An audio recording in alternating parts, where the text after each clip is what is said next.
Hello everybody, this is the Pocket Passer. I'm your host, Randy White. I hope all of you are having a fantastic day. I know I am. It is time for my recap and key takeaways from Week 11 in the NFL season. Starting off with Sam Howell. He's been wildly underappreciated this year. He's first in the league in passing yards. He leads the league in passing yards. Now, yes, C.J. Stroud does lead the league in yards per game. The Commanders have yet to have their bye week. But what Sam Howell is doing, despite being sacked 47 times, which, oh, by the way, two fun facts about that number, it leads the league in the NFL in sacks by 14. The next closest person in sacks is Zach Wilson with 33. That's 14 less sacks than what Sam Howell has been sacked. And that is on pace to shatter the NFL record for times sacked in a season. That Commanders' offensive line has done him no favors all season long. It has been atrocious. And despite that, Sam Howell has thrown for 17 touchdowns, 9 picks, and a league leader in passing yards. A lot of respect to Sam Howell and, of course, the job Eric Bieniemy has done. He left Kansas City because people kind of didn't take him overly seriously, I guess, since he's been the offensive coordinator during that time with Mahomes and Andy Reid. And, how much say does Andy Reid really have in the offense? Well, Bieniemy goes over to the Commanders, and what do you know? Sam Howell is balling. If they can get a team around him, more specifically an offensive line around him, they can be dangerous because at times they're deadly. They can run the ball well with Brian Robinson, who's a phenomenal young back. Terry McLaurin, who is aging, but an elite receiver. No doubt about it. He's had to play with very horrible quarterback play his entire career, and he is still produced. He is underrated. He's a great player.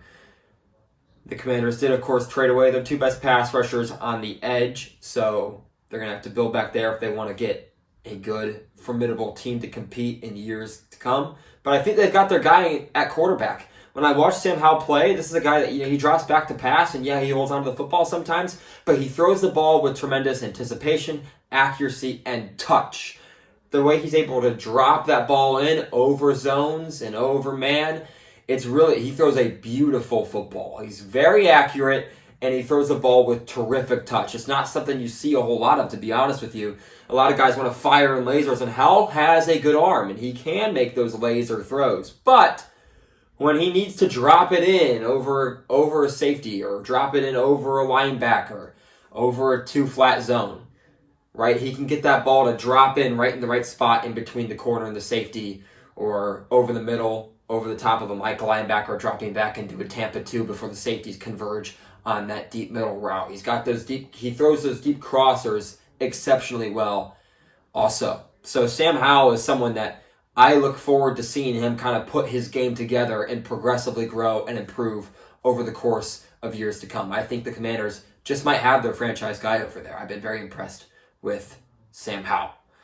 Moving on to a guy that might be the front runner for MVP after what he's done the last 2 weeks. He's been unbelievable, and it's recency bias. You kind of want to take the full season at face value and kind of figure out where you want to put these guys. But when I watch C.J. Stroud play football, damn, do I feel like the Texans found their guy for the next 15 plus years. Stroud has been incredible. I already said he's leading the league in yards per game. He's second in the league in yards, passing, just in total passing yards.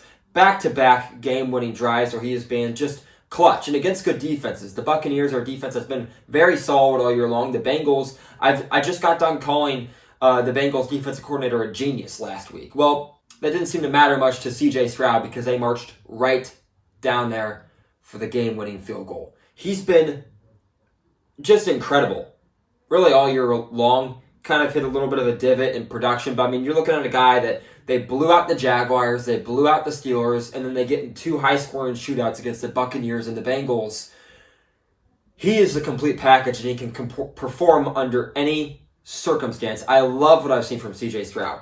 And like I talked about Sam Howell, C.J. Stroud also throws the ball with tremendous touch. He's clutch. He throws the ball incredibly accurately. He throws the ball with great anticipation. He sees the field phenomenally well. He has a fantastic awareness of understanding concepts and what that means for where guys will be, both in rhythm and on time, but also when he has to extend plays, which he does very well. When he gets out of the pocket and he's looking to extend plays, he knows where everybody's at. You've heard the stories, if you paid attention, about his leadership and how he takes charge of that locker room and how he treats his teammates phenomenally, how he's just been an amazing teammate from the get-go, from the start of it. He's been a great leader, and now he's playing better and better football as the season has progressed. As the veterans are supposed to kind of get their mojo going and kind of show some of these younger guys how it's done, CJ Stroud is stepping into that role. CJ Stroud is a guy that, as a rookie,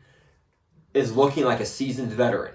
It's been just phenomenal to watch an Ohio State quarterback play at the level that CJ Stroud is playing at right now. It's been tremendous to watch. He's been unbelievable. Another guy, and I say this with way more confidence than I do Sam Howell. No disrespect to Sam Howell, but the Texans truly did find their guy for the next 15 years. This is a franchise guy. Next, this is a little bit of a quarterback thing. This is a little bit quarterback-centric this episode, but I just want to touch base on Josh Dobbs. I gave him credit for how amazing he was last week to come back and lead a game-winning drive. Well, he was phenomenal again this week against the Saints. Great story. Played great in Arizona for a few weeks. Let it win against the Cowboys, and then starts playing a little more poorly. Goes to a team with a phenomenal supporting cast and a great offensive play caller. This is a coaching staff in Minnesota that is piecing things together. The defense is playing better under the command of Brian Flores, and KOC is doing an amazing job with Josh Dobbs. This is a receiving core missing Justin Jefferson, supposed to be one of the best receivers in the NFL. I say supposed, he is one of the best receivers in the NFL, top 3, undebatably. He's out, and Josh Dobbs is performing, and he's kind of tearing my pro Kirk Cousins agenda to shreds right now, which I don't love. But just for the sake of the story of what Josh Dobbs has done and his ability to extend plays that Kirk Cousins doesn't have is adding a ton to this offense. That mobility at the quarterback position is something I'm sure Kevin O'Connell is loving being able to use right now with Josh Dobbs. And that offense is just gelling beautifully. They're getting the run game going more effectively. Like I said, Josh Dobbs is extending plays, and that's adding a new wrinkle to the offense. They've got a talented receiving core, a sure-handed receiving core. Jordan Addison is going to be a star. The Vikings just are not missing at receiver. Adam Thielen, Stephon Diggs, Justin Jefferson. Can the Vikings go wrong at receiver? Now Jordan Addison looks like he's going to be a star. What's happening in Minnesota, 5-game win streak, now the longest active win streak in the NFL since the 49ers bludgeoned the Jaguars to death. Watch out for the Vikings, man. I thought their playoff hopes were toast without Kirk Cousins. That does not seem to be the case. And that Josh Dobbs trade might be the trade of the year. Might be the acquisition of the year. He's been great. Vikings wouldn't be winning these games without him. It's been phenomenal to watch. Now a little bit of a dip. I made some TikToks about this. I made a TikTok last night following the Bills game, talking about how the Bills needed to make changes. And then while I'm at work today, I see the alert that Ken Dorsey had been fired, the Bills offensive coordinator. So of course I had my reaction TikTok. Go check that out if you're curious to see what I have to say about that in shorter form. But in longer form, Ken Dorsey needed to go. We'll find out if he was just a scapegoat or if he was the real reason why that Bills offense was struggling pretty soon. Joe Brady, the interim offensive coordinator, he's been elevated to that role after the firing of Ken Dorsey. But they needed a new face, a new play caller. It has not been working for Buffalo. I was calling for his job after last year, to be honest with you. Not necessarily calling for his job, but thinking, hey, they better have some major changes here, or it's going to be an issue. Ken Dorsey, I didn't think he was it last year. He proved to not be it this year. An uninnovative play calling style, an inability to get the run game going consistently, an inability to make anyone a role player besides Josh Allen. like I was talking about last week's Josh Allen Stephon Diggs show will only take you so far. Well, it took them to a 2-point loss last night. So hopefully Joe Brady can right the ship. Bills are spiraling at a whole new level downward. Sitting at 5-5. Now 2 games back out of the playoffs. Bills are struggling, and they need to find a pulse and fast if they want to right the ship. They've got a tough schedule ahead of them. They got to figure things out now. So Joe Brady better be able to come in here and enact a new scheme that's going to be effective, or at least not even enact a new scheme, but use the scheme that they're currently running better and add some more wrinkles to it to kind of and try and find an identity, because the Bills still don't have an identity. And Josh Allen has to stop throwing the ball to the defense. You guys know, if you followed my channel, if you follow me on TikTok and Instagram, I'm a huge Josh Allen fan. He has just so many turnovers. So many turnovers. Good Lord. That's got to get fixed if they want to go anywhere. I picked them to win the Super Bowl. They're not sniffing the playoffs to keep playing like this. Playoffs? Don't talk about it. Playoffs? It's a disaster. They got to get it cleaned up and fast. Now to another elite quarterback that struggled this year, started to get red hot. Oh, I said they are so back. Well, Joe Burrow played very poorly on Sunday against the Texans. Yeah, his stats look solid besides the 2 picks, but that second interception in the end zone was horrible. It was really bad. And of course, Bengals defense did what the Bengals defense does, which is make a play in a crunch time moment. Now, of course, they weren't able to do it again. They weren't able to prevent Stroud from marching down the field and getting into field goal range. But the Bengals defense made plays, man. The Bengals offense had all of their opportunities to get that game won. Bengals do punch it in after C.J. Stroud threw that pick. But following drive, and Tyler Boyd can't corral a touchdown that would have forced the Texans to get a touchdown, makes it a whole different ball game. And that's not Joe Burrow's fault. But 2 costly interceptions, and one of which you just can't throw. You just can't. It was a terrible throw. So Burrow played poorly. I expect the Bengals to bounce back. They're great after the bye week. I'm not going to overreact to a loss against the Texans. But they just knocked themselves out of the playoffs.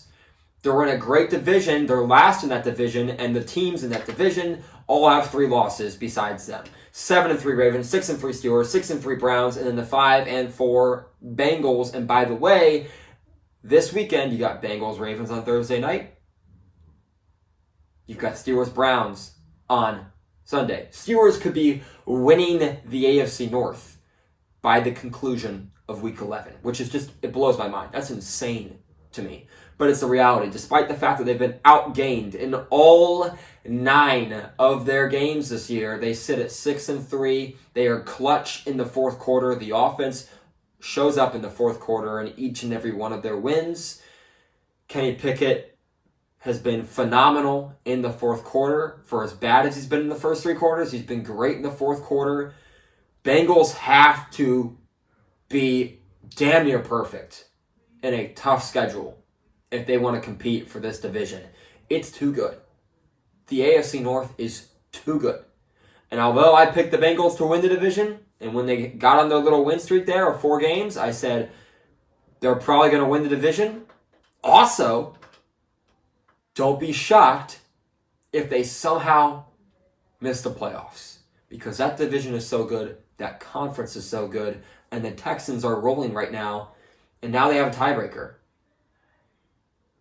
Bengals, that's not an ideal spot. Tiebreaker over the Texans, they don't have it. They do have their tiebreaker over the Bills. That could prove huge down the stretch, because it feels like the Bills probably aren't going to win their division with the way Miami's playing.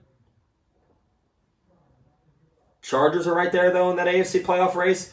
Here come the Raiders at 5-5. Broncos have won a few in a row now. Looks like Sean Payton has kind of fixed things with Russell Wilson. Look out for the Broncos. They're heating up. Russell Wilson's playing better. That Broncos defense has allowed the fewest points per game in the last 4 weeks, or at least it was 15 points per game for the last 3 weeks. Prior to last night, that was the best in that time window. The Broncos' defense has fixed themselves. The Broncos' offense is improving. Sean Payton has righted the ship over there in Denver, it appears, as they now sit at 4-5, 1 game below 500, ready to compete for a playoff spot. So look out for Denver. And now they have a tiebreaker over Buffalo. This is why I talk about Buffalo's issues. They got to get things fixed now because they can't afford to fall behind because teams are catching them and those teams have tiebreakers over them. The AFC race is heating up and teams that looked like they were disasters early are getting their problems fixed. And now all of a sudden this feels like a different ball game. It really does. It's kind of crazy. Just want to throw this at you. There are 3 teams in the NFL with 2 or fewer losses. Those teams, the 2 teams that were in the Super Bowl last year, and the Detroit Lions. Who would have thought? That's unbelievable to me. Obviously, they played the Ravens and got their heads kicked in. It happens. We know Lamar's record against NFC teams. He has 1 loss against NFC teams. The Lions aren't going to see that Ravens team again unless they find themselves facing them in the Super Bowl. Which, by the way, I said Lamar was my MVP. I'm starting to backpedal a little bit. He's been great this year, but at some point when you talk about MVP, right, when you break down that acronym, that's the most valuable player. What team needs what player more than any other team needs what player, right? How much of a difference maker would that player's absence be compared to other teams? When I look at MVP, when I look at a team that has now found themselves in the playoff picture, a team that's winning games thanks to his arm, clutch plays, game-winning drives, the heart and soul of the offense, a guy that's airing the ball out. I'm thinking CJ Stroud. I'm on the train right now. 15 touchdowns, 2 picks, most passing yards per game in the NFL, back-to-back game-winning drives, just beat the Bengals when the Bengals were red hot on a 4-game win streak, blew out the division rival Jaguars, blew out the Steelers. He's a rookie. It doesn't feel right to say. I've been very hesitant to give him that load of credit.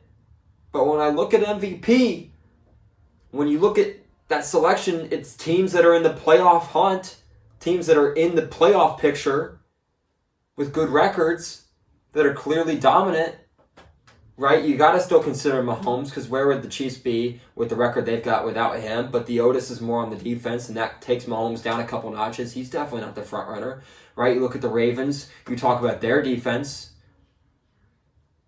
You talk about their running game.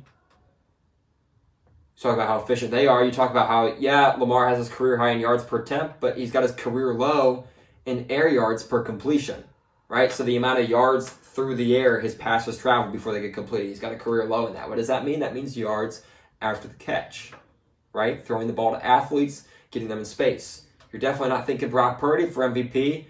No offense to Brock Purdy, but look at all those guys, right? I'd put McCaffrey above Purdy. MVP is tricky this year because quarterback play is significantly worse than it usually is. And there's not really one guy this year that is putting on a performance so dominant that they go, oh, that guy's so much more important than the rest of the guys on his roster, and that's why they're winning. Eagles, you look at their defense, their offense, yeah, it's more of a passing game. Dolphins, you look at where the Dolphins would be without Tua, without Tyreek Hill. Both of those guys could get votes. So when I think MVP, right, I'm looking at those guys, those quarterbacks, because it's a quarterback award, that are up there in passing yards. Sam Howell's eliminated. His team is not in playoff contention. You're looking at C.J. Stroud. You're looking at Tua. Josh Allen's got too many turnovers. You're looking at potentially Jared Goff. You were looking at Kirk Cousins before he got hurt. You're still looking at Patrick Mahomes, Dak Prescott's defense is too good, and Mahomes' defense is too good for him to be there right now. He's not at the front. Dak's not at the front. Tua hasn't beat a winning team yet. He's not at the front. Brock Purdy's team is too good around him. Jalen Hurts' team is too good around him. And they haven't been putting up good enough numbers to overcome the talent around them and separate themselves from the talent around them. Joe Burrow started the year off too poorly. He'll probably find himself in that race, but he's not quite there. Quarterback play? I don't see it. I see CJ Stroud. I see Lamar. I see Joe Burrow slowly creeping up. That's it. Now we have to jump over to running backs, right? Look at Christian McCaffrey. He's the lifeblood of that offense. He might be my front runner for MVP. MVP is a tricky subject right now because there's not any guy that pops out and says, me. There's 8 more weeks left in the season for the MVP narrative to shape itself and give a more clearer vision of who deserves it. But when I look at quarterback play and receiver play and running back play, I think you got to go to the defense. I think the MVP this year, who were 2 defensive teams that are in the playoffs, and if you go, let me take that guy out, let me remove that defender from that unit and see how they perform. I've got 2 guys in mind, and they both play on wild card teams in the AFC North, division rivals, defensive dominant teams. They face off this Sunday. You know what I'm going to say. Myles Garrett and TJ Watt. I think those are my top 2 guys for MVP this year. And I think CJ Stroud is 3. Those guys are the reason that their respective teams are 6-3. They would have a minimum 2 or 3 more losses if those guys weren't on the roster. They'd be out of the playoff picture. Those 2 guys are the most valuable players in the NFL. Go ahead and at me all you want. Tell me I'm crazy. It's an offensive award. There's been one defensive MVP. His name is Lawrence Taylor. These guys are incredible. You're looking at TJ Watt, who is now 2nd all-time in sacks in the first 100 games of his career. Myles Garrett, just behind him, has played 3 less games, and he has, I think, 4 less sacks all-time. Those 2 guys, nothing short of amazing. And those are my 2 front runners for MVP. Let me wrap up this episode with an apology to the quarterback of America's team. Now, I know I just uploaded a video on TikTok saying how he absolutely is not the best quarterback in the NFL, but that's because a lunatic on Greeny's show, I apologize for not knowing his name. I don't keep up with NFL sports shows enough to know all these guys' names. But he said Dak Prescott was the best quarterback in the NFL, and that's just an obnoxiously stupid statement, and I had to respond to that. But I got to give the man his flowers. He's been playing good football. He really has. I think he's probably been, and this is a guy that I used to have in my top 10, used to be pro Dak, but I've kind of turned on him over the last year and a half because of the playoff games. I think there's a lot of things that go into that. We want to talk about, he's got the team. Yes, he's got a phenomenal team around him. But Dak Prescott has, since that 49ers game, cleaned things up big time. And I think he does deserve some respect for that. And it's damn time I give it to him. He's been great since that game. He's played some really good football, and he's undoubtedly played top 10 football. And it's time I give him the credit that he deserves for that. So an apology to Dakota Rain Prescott. Not that he's the best quarterback, not that he's top 5, but he's somewhere in that 7 to 10 range this year. He's been playing good football, and if you look at the stats, right, he's 7th in yards, he's got 17 touchdowns, 6 picks, 105 passer rating, which, oh, by the way, that's the 3rd highest passer rating in the NFL. He's completing over 70% of his passes. He's playing good football, and I got to give the man his credit for that. So props to Dak Prescott. His goal is to throw less than 10. Certainly looks like he can do it. He's at 6 right now. We'll just shy of a third of the way through the season. So it's definitely an attainable mark. And he's been playing better football this year than he was last year. And the Cowboys are in a good spot because of it. I believe I covered all the big headliners for this week. So, on that note, I'm going to go ahead and end this episode. I appreciate all of you for watching. If you enjoyed this video, make sure to leave a like. If you have something you'd like to say about what I've said today, go ahead and leave a comment.